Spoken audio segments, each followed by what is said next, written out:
Look, any test century, it doesn't matter who it's against or against what opposition. You want to make sure you're scoring hundreds, and probably for me today, disappointing that I didn't end up making that a really big 100. But like I said before, Indian bowling attacks, they're very disciplined. Doesn't matter who's bowling. They're very planned. They're very strategic, and you saw that today with their bowling attack. They were very disciplined early and didn't give us many scoring opportunities in that first session. Yeah, I for myself, my focus is always with the bat. Well, I know that I'm, sort of always buzzing around, always talking and keeping the energy up in the team. And that's one of the roles that I've taken on board, when we're out in the field. But my job when I got the bat is to score runs. And, I've been slightly disappointed so far in the series that I haven't been able to get a big score. And, it was nice to obviously get the 3 figures today, but still got to make sure that when you get yourself in like I did today, that you're cashing in really big. Yeah, look, whenever you play India, you would like more tests and more tests against the best opposition. But for me, I just got to make sure, really focus for the next innings and make sure that I'm ready to get Australia in a position to win this test.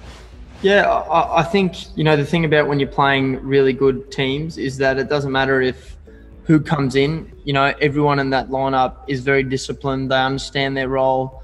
They're bowling. They're very skilled bowlers. So, it was a sort of matter of discipline early on, especially in that sort of first session and a half, making sure you get yourself in, you get the pace of the wicket so that you can really, cash in when the bowlers are a little bit tired and they're a bit cooked. No, definitely today I had to formulate some plans on the run and sort of keep understanding the situation, what they were doing. And I think that's the part of the game that is really enjoyable. You've got to read the situation out there. You can look at stuff on a screen and see how guys bowl, but only out there with a feel of how you can do things and what you can do differently to make your life easier out there. So yeah, definitely made some plans on the run today. All our batters are going to make their own assessment of the way they got out. They're all international players, and they get judged. Everyone gets judged harshly, but you're your harshest critic, and everyone will look at their dismissals and go, what could I have done better and what could I have done? So I think, I'm definitely disappointed not going on and getting a really big score, which would have put us in a better position as a team. So, for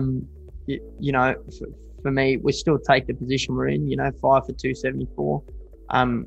Really good performance. It was really nice to see Greeny and Tim finish it off there when we did lose 2 wickets in quick succession. Look, I don't think when he walks out on the field that stuff doesn't really concern him. He's focusing on the ball and scoring runs, and if anything, it just gives him extra motivation to put big runs on the board.